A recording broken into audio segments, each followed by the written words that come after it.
టీవీకి అధినేత విజయ్ ర్యాలీలో జరిగిన తొక్కిసలాట ఘటనలో అంతకంతకు మృతుల సంఖ్య పెరుగుతుంది. ఈ ఘటనలో ఇప్పటి వరకు 40 మంది చెందినట్లు సమాచారం.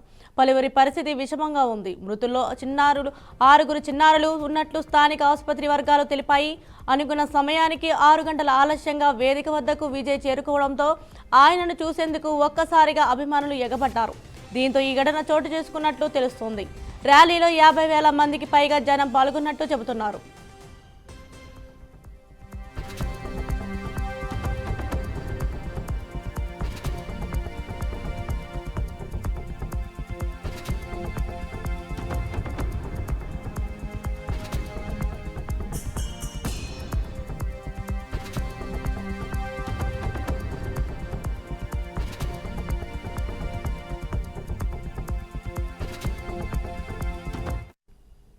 విజయ్ను చూసేందుకు ఒక భవంతి పిట్టగోడపై పలువురు చేరడంతో పిట్టగోడ కుప్పకూలిందని, దీంతో పలువురు అక్కడికక్కడే ప్రాణాలు కోల్పోయారని తెలుస్తుంది.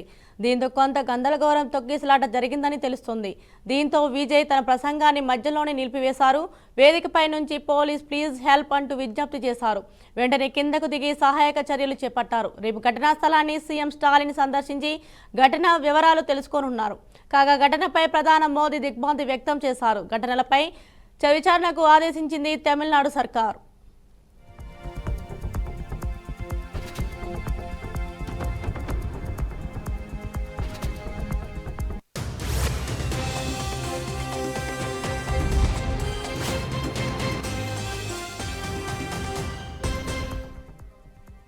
టీవీకి అధినేత విజయ్ ర్యాలీలో జరిగిన తొక్కిసలాట ఘటనలో అంతకంతకు మృతుల సంఖ్య పెరుగుతోంది. ఈ ఘటనలో ఇప్పటి వరకు 40 మంది చెందినట్లు సమాచారం. పలువురి పరిస్థితి విషమంగా ఉంది. మృతుల్లో 6 చిన్నారులు ఉన్నట్లు స్థానిక ఆసుపత్రి వర్గాలు తెలిపాయి. అనుకున్న సమయానికి 6 గంటల ఆలస్యంగా వేదిక వద్దకు విజయ్ చేరుకోవడంతో ఆయనను చూసేందుకు ఒక్కసారిగా అభిమానులు ఎగపడ్డారు. దీంతో ఈ ఘటన చోటు చేసుకున్నట్లు తెలుస్తోంది. ర్యాలీలో 50,000 మందికి పైగా జనం పాల్గొన్నట్లు చెబుతున్నారు.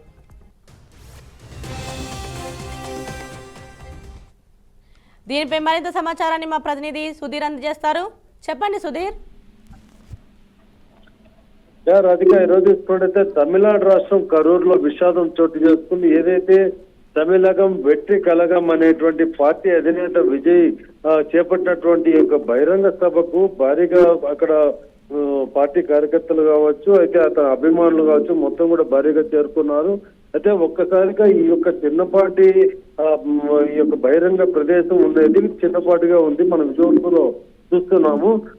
భారీగా చేరుకుని దాదాపు 70,000 మంది వరకు ఉన్నారు. అయితే ఒక్కసారిగా దీంట్లో తోపులాట రావడంతో ఒకరిపై ఒకరు పడిపోయి ప్రాణాలు కోల్పోయారు. దాదాపు ఇప్పటికే 40 మంది వరకు మృత్యువాత పడ్డారు. ఇందులో చిన్నారులు కూడా 6 మంది మృత్యువాత పడ్డారు. అలాగే 16 మంది మహిళలు ఈ యొక్క ఘటనలో మృతి చెందినట్లు సమాచారం అందింది. ప్రస్తుతానికి దీని మీద తీసుకున్నట్టయితే కేవలం అయితే పోలీసుల విచారణ తీసుకున్నట్టయితే అస్మిత అనేటువంటి పాప సందర్భంగా వెంటనే అక్కడ వెతికే ప్రయత్నంలో ఒక్కసారిగా కంగారులో తిరిగి పక్కనున్నటువంటి వాళ్ళను పాప కనపడలేదని కేకలు వేయడంతో అందరూ వెనుదిరగడంతో ఒకసారిగా ఒకరి మీద ఒకరు పడిపోయారు. అది కాకుండా పక్కన ఈ యొక్క ఏదైతే ఒక పిట్టగోడ ఉంది, ఈ పిట్టగోడ కూడా పైన పడడంతో దానిపైన ఈ యొక్క గుంపంతా కూడా ఒక్కసారిగా పరుగులు తీసి చాలా మంది వరకు ప్రాణాలు కోల్పోయారు. మొదటి చూసుకున్నట్టయితే 12 మంది వరకు మృతి చెందారనేటువంటి విషయం అయితే వెలుగులోకి వచ్చింది. అయితే మృతదేహాలు వెలుగు తీసినప్పటికీ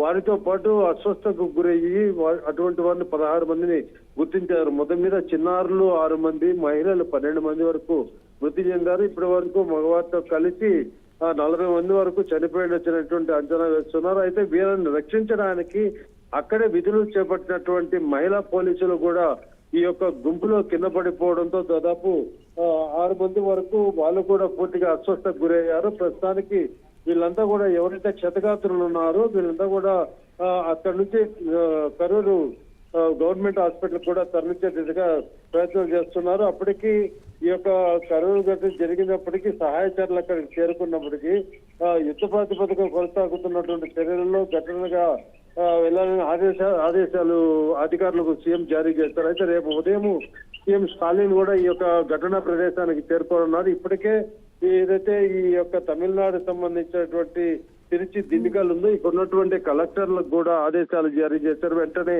అక్కడికి వెళ్ళి యుద్ధ ప్రాతిపదికన చర్యలు చేపట్టి క్షతగాత్రులంతా కూడా వాళ్ళకి మెరుగైన వైద్యం అందించే విధంగా ప్రతి ఒక్కరు వెళ్ళాలన్నారు. ఇప్పటికే అక్కడ అధికార యంత్రాంగం కావచ్చు, డాక్టర్లు కావచ్చు, మొత్తం కూడా ఈ యొక్క కరూరు ప్రభుత్వ ఆసుపత్రికి చేరుకున్న ఘటనా స్థలంలో చూసుకున్నట్టయితే అస్వస్థకు గురైనటువంటి వారు ఎక్కువ ఉన్నారు. ఎందుకంటే ఒక్క బ్యాచ్ కింద పడిపోవడంతో వాళ్ళు తొక్కుకుంటూ వెళ్ళిపోవడంతో చాలా మంది ఊపిరాడక చనిపోయారు. చిన్నపిల్లలు అదే విధంగా ఊపిరాడకుండా చనిపోయినటువంటి పరిస్థితి ఉంది. మహిళలు కూడా వాళ్ళని తొక్కడంతో చనిపోయారు. మిగిలిన వారు కూడా ఒకరి మీద ఒకరు పడిపోతూ పైకి లేవలేనటువంటి పరిస్థితుల్లో ఏదైతే ఒకసారికి రద్దీగా వచ్చిందో ఈ యొక్క ఘటన చోటు చేసుకుంది. అయితే విజయ్ ఈ యొక్క టీవీకే అధినేత విజయ్ వస్తున్నటువంటి ర్యాలీ కొనసాగిన తర్వాత ఒక్కసారిగా అక్కడ పండుగ గందరగోళం నెలకొనింది. అతని అభిమానులంతా కూడా ఓర్లు కేకలేయడంతో ఒకరి మీద ఒకరు తోపులాట మాత్రం జరిగింది. కానీ మొదట్లో ఈ యొక్క ఘటన అయితే చోటు చేసుకున్నది. ఈ తోపులాటతో ఒక చిన్నారి మిస్ అవడంతో కేవలం ఆ యొక్క ఘటన చోటు చేసుకోవడానికి ఒకరి మీద ఒకరు పడిపోవడానికి గల కారణం అనుకోండి. ఇప్పటికే ప్రధానమంత్రి దీనిపైన ట్విట్టర్ లో దిగ్భ్రాంతికి గురి అయినట్టు చెప్పడం జరిగింది. అలాగే పవన్ కళ్యాణ్ కూడా దీనిపైన ఇప్పటికే ఎవరైతే మృతి చెందారో వాళ్ళకి సానుభూతి తెలుస్తూ అలాగే ఉన్నటువంటి క్షతగాత్రులంతా కూడా వెంటనే యుద్ధపాతిపదికన వాళ్ళకి మెరుగైన వైద్యం అందించాలని కూడా ఆయన కోరుతున్నటువంటి పరిస్థితి చూస్తాము. మనం విజువల్ లో చూస్తాము. చాలా వరకు అది రద్దీ అయితే బహిరంగ సభ అంటే ఒక ఓపెన్ గ్రౌండ్ లో పెట్టకుండా ఒక ఏరియాలో పొడుగాటి ఉన్నటువంటి ఏరియాలో పెట్టడము, అది దాదాపు 60 అడుగుల రోడ్డు ఉన్నటువంటి వెడల్పు. ఆ యొక్క రోడ్లో పొడుగాటి జనంతో నిండిపోయినటువంటి జనసందోహము ఒక్కసారిగా అటు ఇటు వెళ్ళలేక వెనక్కి ముందుకు వెళ్ళలేనటువంటి పరిస్థితుల్లో ఒకరిపై ఒకరు పడిపోవడంతో ఈ యొక్క ఘటన చోటు చేసుకుంది. Radhika, thank you Sudheer.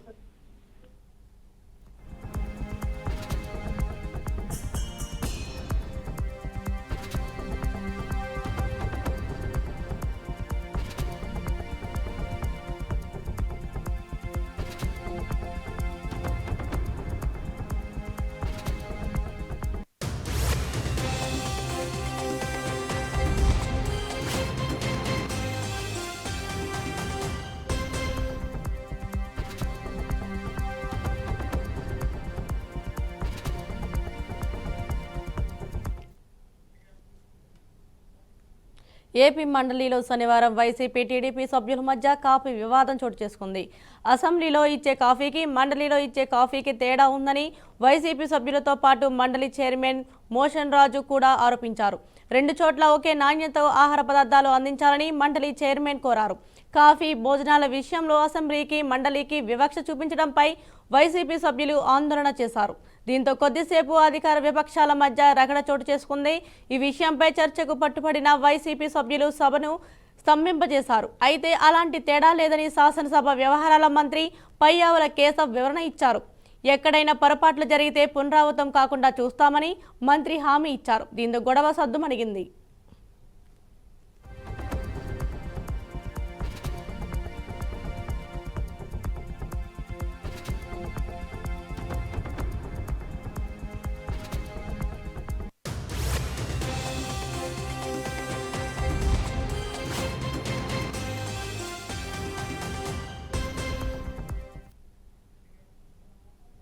ఎమ్మెల్యేల పార్టీ ఫిరాయింపు అంశంలో తాజాగా కీలక పరిణామం చోటు చేసుకుంది.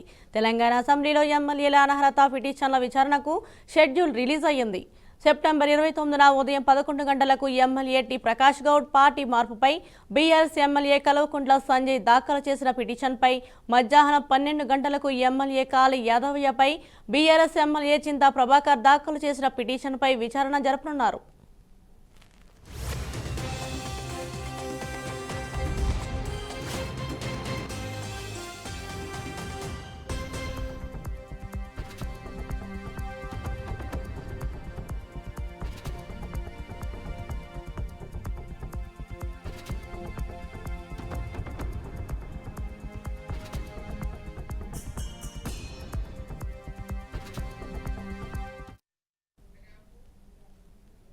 ఆంధ్రప్రదేశ్ అసెంబ్లీలో బీజేపీ ఎమ్మెల్యే కామినేని శ్రీనివాసరావు నిన్న మాజీ సీఎం జగన్, మెగాస్టార్ చిరంజీవికి సంబంధించిన చేసిన వ్యాఖ్యలు తీవ్ర దుమారం లేపింది. దానికి నందమూరి బాలకృష్ణ తీవ్రంగా స్పందించడం, ఆపై చిరంజీవి ప్రకటనతో రగిలిన వివాదం చివరకు కామినేని ఉపసంహరణతో మరో మలుపు తిరిగింది.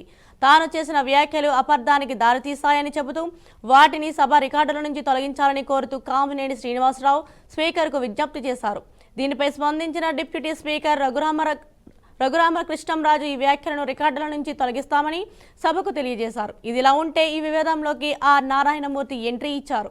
ఈ రోజు సినీ పెద్దలను జగన్ అవమానించలేదని, బాలకృష్ణ కామెంట్స్ పై చిరంజీవి స్పందన 100% నిజమని సంచలన వ్యాఖ్యలు చేశారు. దీంతో ముగిసిందనుకున్న ఈ వివాదం మరో మలుపు తీసుకుంది. మోహన్ రెడ్డి గారి గవర్నమెంట్ మా సినిమా కళాకారులు కానీ చిరంజీవి గారిని కానీ ఎవరిని కూడా అవమానించలేదు, చాలా గౌరవించారు. సత్యం. ఎందుకంటే కోవిడ్ కష్టకాలంలో సినిమా రంగం ఏమైపోద్ది అని భయోందనతో ఉన్న దశలో పరిశ్రమ పెద్దలందరూ కలిసి చిరంజీవి గారిని కలిశారు. పరిశ్రమ పెద్దగా ఆయన భావించి, ఆయన గౌరవించి నన్ను ఆహ్వానించారు. చిరంజీవి గారు స్వయంగా నాకు ఫోన్ చేశారు కూడా. అదే సంస్కారం. అప్పుడు నేను ఢిల్లీలో ఉన్నా. నారాయణమూర్తి ఇండస్ట్రియల్ క్లిష్ట పరిస్థితిలో ఉంది.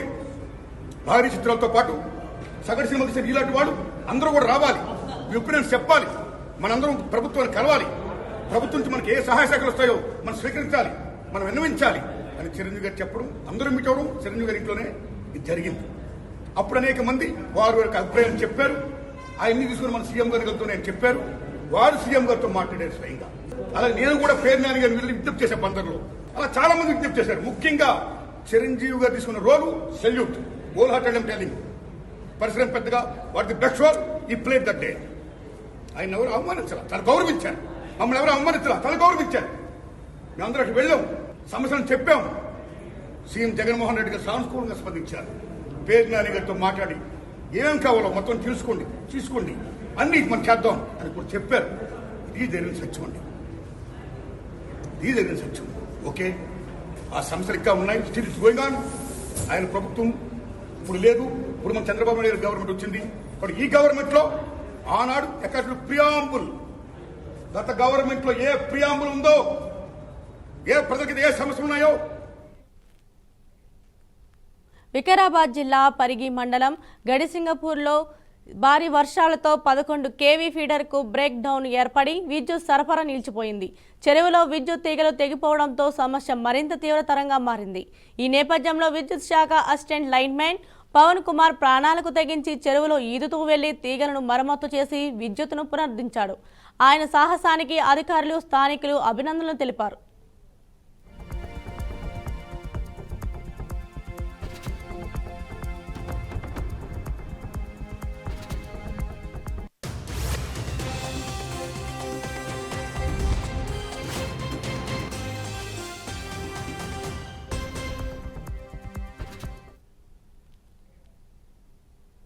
కూటమి ప్రభుత్వం బీసీలకు ఇచ్చిన హామీలను వెంటనే నెరవేర్చాలని వైఎస్ఆర్సీపీ మాజీ ఎంపీ తలారి రంగయ్య అన్నారు. జనగణనలో కులగణన చేపట్టాలని తెలిపారు. బీసీ కులాల జనాభా ప్రాతిపదికన స్థానిక సంస్థల్లో సీట్లు కేటాయించాలని సిపిఐ జిల్లా సమితి ఆధ్వర్యంలో అనంతపురం జిల్లా కేంద్రంలో రౌండ్ టేబుల్ సమావేశం నిర్వహించారు. కులగణన అనేది ఒక సర్వేగా కాకుండా సామాజిక న్యాయానికి, సమానత్వానికి దిక్సూచిలా భావించాలని ఆయన సూచించారు. బీసీలకు రక్షణ చట్టం తెస్తామని చెప్పి కూటమి ప్రభుత్వం అధికారంలోకి వచ్చే 15 నెలల్లో బీసీలపై జరుగుతున్న దాడులు చంద్రబాబుకు కనిపించలేదా? బీసీ రమేష్ గౌడ్ అని ప్రశ్నించారు.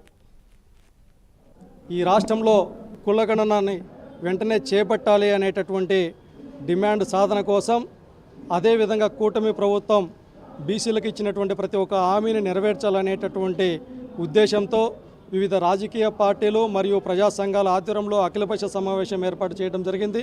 ఆ కార్యక్రమానికి వైఎస్ఆర్ కాంగ్రెస్ పార్టీ నాయకుడిగా మేము సంపూర్ణ మద్దతు తెలియజేస్తూ ఉన్నాం.